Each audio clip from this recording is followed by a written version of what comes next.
Odette Ramos from the 14th Councilman District. Welcome to the show. Thank you so much for having me. How you doing? I'm just right. Good. A little tired. Yeah, I understand. It's been a long day, so I Yeah. appreciate you doing it. I see you coming in straight from knocking on doors. That's and right. I everything, still got my tennis shoes on. hey, you gotta That's get how it it in when you can is. get it Absolutely, absolutely. And you know, now that the sun's going down earlier, it's totally cramping my style. You know, all summer we could door knock till 8:30. Now we got till 7, and that's about it. Yeah. You know, so. And nobody anyway. wants to answer their door when No, it's dark outside. no. So I switched to a different strategy after, in November when we lose daylight at 5. You know, it's crazy. But we'll get as much as we can in. Hopefully, finish up the second pass by the time that happens. So that's my goal. Mm-hmm. That's what's up. So I was looking at your website. Yeah. Those who don't know, they can look at it now. www.odetteramos.com. You've been quite active in your activism and your political experience, and a lot of that under your belt, including 2 terms on the Democratic State Central Committee, right? I'm on my second term now. Right. And you recently got 2 huge endorsements from my delegate, Maggie McIntosh, the powerful chairwoman of the Appropriations Committee in the House, as well as the current councilwoman of the 14th Councilman District, who's leaving for retirement, Councilwoman Mary Pat Clark. Yeah. How did that, you really hit your spirit? Yeah, those no, 2? I'm really humbled by their support. It's a really big deal. They've been very prominent in the community. They've done a great job.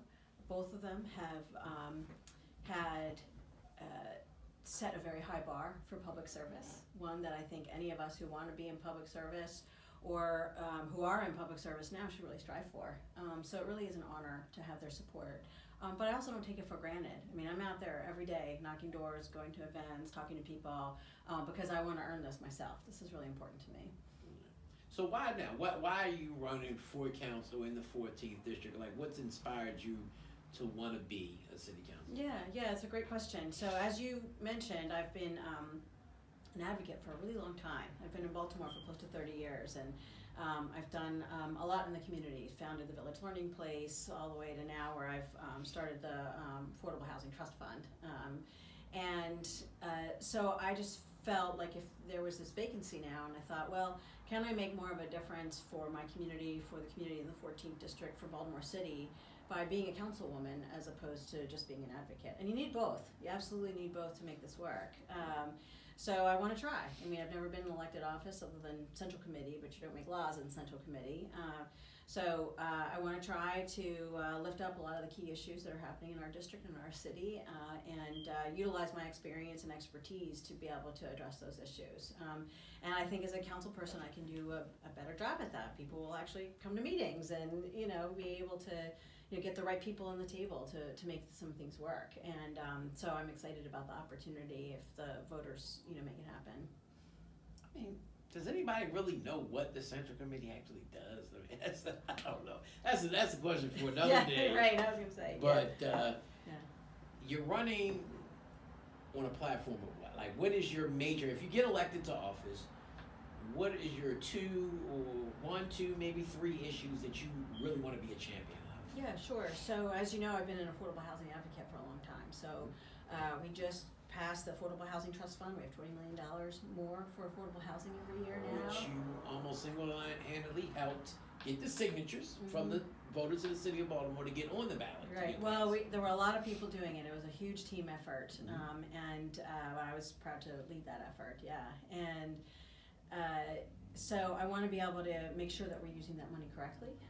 I do want to see some of it used for seniors. There's lots of seniors aging in place in our city, and that's particularly in the 14th district. And we don't want the house to fall on them. And also, it's a neighborhood stabilization strategy. So that's one thing that I will do, right away. I also have a lot of experience on dealing with vacant properties, and so we have a lot of them in our city. And I don't think the city's using all the tools available. When I was doing work in Annapolis in the last few years, we passed a lot of legislation to give more tools to cities to address these issues. And the city's using some of them, but not all of them. I'd like to see us create what's called a land bank. Put all the vacant properties in a land bank. Let them work with the community, and they go through the whole cycle of clearing title and making properties available for disposition a lot quicker than what the city can do, and that's just because of how the process works. And this land bank would be, we still have public accountability, and other cities are using it. Detroit is getting a handle on their vacancy problem using the land bank, you know, Cleveland, Ohio, Michigan. So I think that we need to try something new and try this tool and see. So for instance, Neighborhood Housing Services, really great organization, wants 60 properties along North Avenue near Coppin University. They're doing a lot of great work there. They want to use that, those properties for affordable homeownership and rental. It's going to take 10 years to get those properties to them in the current way that we're doing it. And if we had a land bank, it could take 2. You know, so if we're going to really want to make an impact on this issue, I think we need to try new tools. And so this is one that I'd like to try.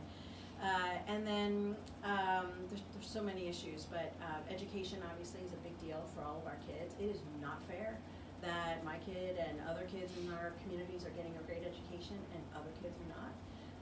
The disparities are huge, and there's lots of reasons for it. There's chronic underfunding in some areas. There's also, you know, kids coming into, or students, excuse me, coming into school with a lot of things on their minds, whether they're dealing with parents who aren't in a good shape, or whether they're afraid to walk to school because they're next to vacant properties, or they're afraid to, you know, go to school because they're afraid to be shot, and that sparks the cortisol up in their brain, and those are not ready to learn. That cortisol blocks learning and stress, and so I want to make sure that we're dealing with our schools, but also dealing with the environment in which our young people are in, and that's going to be really important. We haven't been doing that. You know, there's a brand new school up the street, right? And you've got to be able to, you know, make sure that there's community development going on around there to make sure that school's going to be successful. The same thing in Waverly. Waverly School, brand new school, half capacity.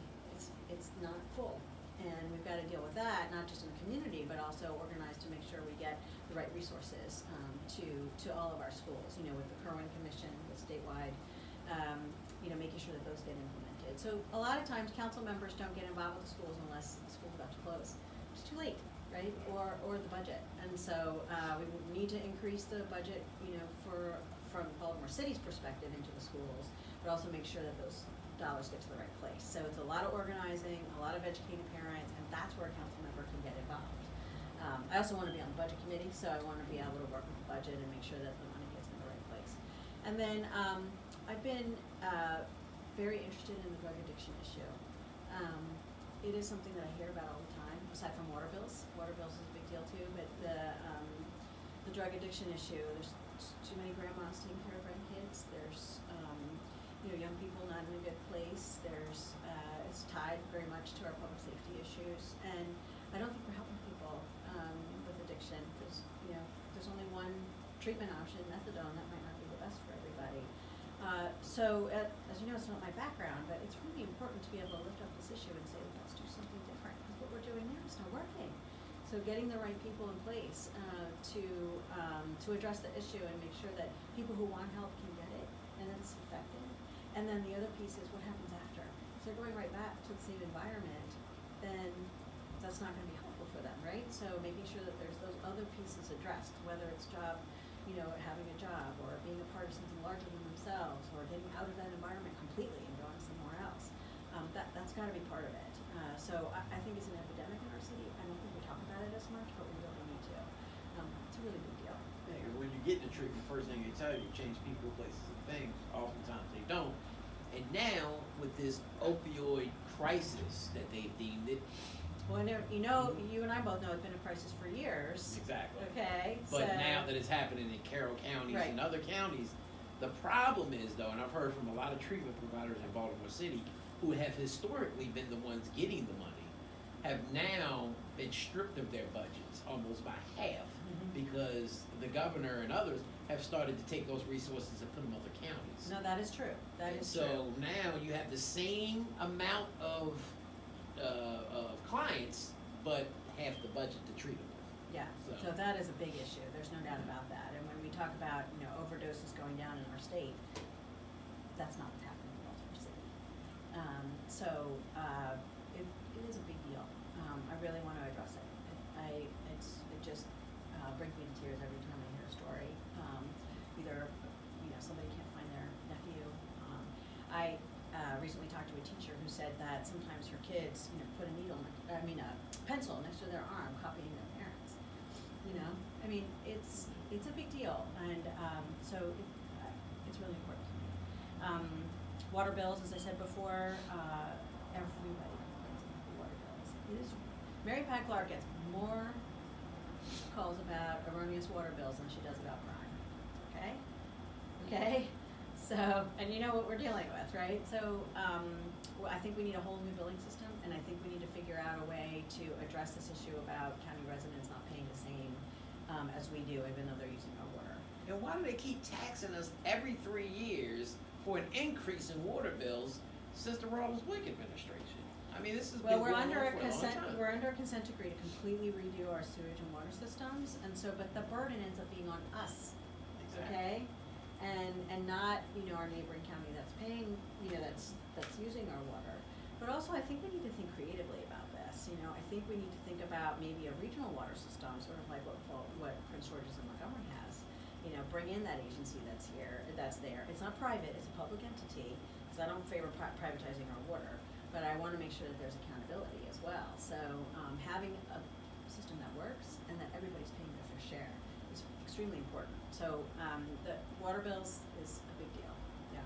And so Waverly's at half of that. That's why they were trying to get Malik over. They tried to get and I don't live nowhere near Waverly. Like, if anything, I'm right next to Leaf Walk. They tried to get him over there, but he got an ingenuity, so it doesn't matter anyway. They don't have it. Well, no, he's doing fine where he is. Don't move him. He ain't going nowhere. Trust and believe that. Yeah. So there's a lot that we need to talk about. I could talk all day about transportation and everything else. So. And the land bank. Remember, Mayor Sheila Dixon had that this close to passage before she was ousted out of office, and Stephanie Rawlins Blake, her first action as mayor was to kill that bill right before it was about to pass the city council. May have been in a different place right now had that bill actually passed back in 2010. Yeah, So, and the legislation that we passed recently in the legislature actually kind of fixed things so that the land bank would actually work better, and there's more authority at the land bank. So I think now's the right time to do it. make sure that you watch the Value My Vote 2020 interviews, all of them, in its entirety, whenever you please. DMVDaily.news. So check us out on our Facebook page, Value My Vote 2020, or DMV Daily News. Now, speaking of policy, there's an issue I've asked every candidate, and I'll continue to ask, because I've been working on for a very long time. If elected, would you support a charter amendment? You know all about charter amendments that would eliminate 2 mayoral appointees on the Board of Estimates, leaving the 3 citywide electeds. I think we totally need to reform our Board of Estimates. There's no doubt about it. So I want to look and see how we do it. But if we do a 3-person, then that's what we do. Do we need to do other appointees to make it 5? I don't know. But absolutely, we need to reform the Board of Estimates. There's no question in my mind to have the mayor control 2 or 3 of the 5 seats. We're not getting the accountability that we really need to make sure that our spending is right. I mean, they hide all this stuff in 200 pages of stuff that we can't see. Kim Trueheart, she can, because she's an expert at it. Do you know what I mean? And we need her there. So I totally agree with totally reforming our Board of Estimates. Absolutely, yeah. Now it's rumored that the comptroller, Joan Pratt, has been. So every Wednesday after the board meeting, they have these bids that are unsealed, but it has to be in public view. Mm-hmm. People have to watch these bids unsealed. It's people bidding on property here in the city of Baltimore. It's supposed to be done at 12 o'clock. Well, she's pre-doing it at 11 or 11:30 before anybody can see, because she wants to hurry up and get out of there to get to church, which is illegal, but it's happening. You can see it on video happening, because come 12 o'clock, it's televised. So, but you see these already open bids, like, hold on, how the hell did they get opened already? But a whistleblower in her office revealed how they got open. So maybe that's something Bill Henry can talk about later on. Right, anyway. right, exactly. So if you were elected, what committee would you like to serve on and or chair? Sure. In Yeah, I would definitely love to be on the budget committee. I think that is a critical committee that's looking at all of the agencies' budgets and during the hearings asks about accountability. So I want to be a part of that because I think we're seeing a lot of times where city agencies aren't meeting their goals, if they're setting any, right? So we don't have city set anymore, so they're not setting them. So, and also making sure that there's, you know, some coordination sometimes. I mean, having the street dug up 4 times doesn't make any sense, right? So, and I really want to ask this question about the change orders in bidding, right? They always take lowest bid for DPW and DOT projects, and then there's all kinds of change orders. And you know, who has the authority to make those decisions? Where the heck is the money to be able to make those change orders? And where is it in the budget? So I think it's important to have somebody on the budget committee that's going to ask those tough questions and really look and understand what's going on in these budgets. Housing, obviously, I would love to chair or be a part of that committee using my expertise to help redo the inclusionary law. It's a terrible law, right? I mean, it's got to be totally redone. And also, you know, thinking through the best way to utilize the Affordable Housing Trust Fund money. Council President, now Mayor Young, had talked about doing an affordable housing assessment, so we know exactly what our affordable housing crisis actually looks like in Baltimore, because we don't have that. It's a lot of advocates talking about what it is. It's people hearing about that rents are too high, that the quality of the rents are really in bad shape. That, you know, but we need to know what that is. And so there was an effort to put a task force together to do that, and that was never finished. But I think we need to do something like that. So those are the 2 I'd be interested in. I'd love to serve on the Taxation and Finance Committee. I have a little bit of a background in public finance and state and local finance, so it would be really interesting to dig deeper in what our tax, you know, policies have been, and also what our, you know, why we're giving so many tax breaks here and there, and, you know, going into those things. So give me the hard ones. I want the hard ones, you know, that would be great. So speaking of hard, what is the hardest thing about running for office? What's your strongest asset as a candidate and your biggest liability? Yeah, so the hardest thing about running is actually balance with family and work. Okay, I'm still working part-time for the job that I have as the Executive Director of the Community Development Network of Maryland. In January, I'm taking leave so I can be a full-time candidate. So it's been very difficult to do both. So I'm thankful to my employer for being very understanding. And then, of course, I'm obviously thankful to my family for the sacrifice that they're making, that I'm not around very much. And so the fact that John takes, you know, care of Teresa a lot is a big deal. So I'm thankful for that. And so that, I think, has been the toughest part. In terms of sort of the logistics of campaigns and that kind of thing, you know, obviously fundraising is difficult. It's just difficult for everybody. But, you know, I dedicate time every week to make it work, and raise the money that needs to be raised. Door knocking is my favorite part. I love it. People think I'm totally nuts, but I love it because I get to talk to people. People have great ideas. We see what's really going on in the community. And I actually want to follow what Senator McCray does, which is, you know, when he delivers his newsletter, as an elected official, he's out there knocking doors to deliver the newsletter in certain parts of his district. I want to do that because not everybody goes to the community meeting, right? So as a council person, I'd like to do that. Right, exactly. So I want to, you know, be able to continue something like that. Anyway, so, but I'm really excited about the campaign. I've got some great volunteers. We're just about to open our campaign office on 3338 Greenmount Avenue. It was really important to me to put it on Greenmount Avenue. It's right in the middle of the district. And I'm right across the street from Stadium Lounge, so we're going to keep our eye on Stadium Lounge as well. Yeah. Definitely need to. Right, yeah. I think the best asset that I bring is not just, well, as a candidate, I am a hard worker, as you know. I mean, I put in the legwork that needs to be done. I do, you know, hours and hours and hours of work just to make this work, because this is really important. So I'm a very hard worker, and I will continue to do that as a councilwoman.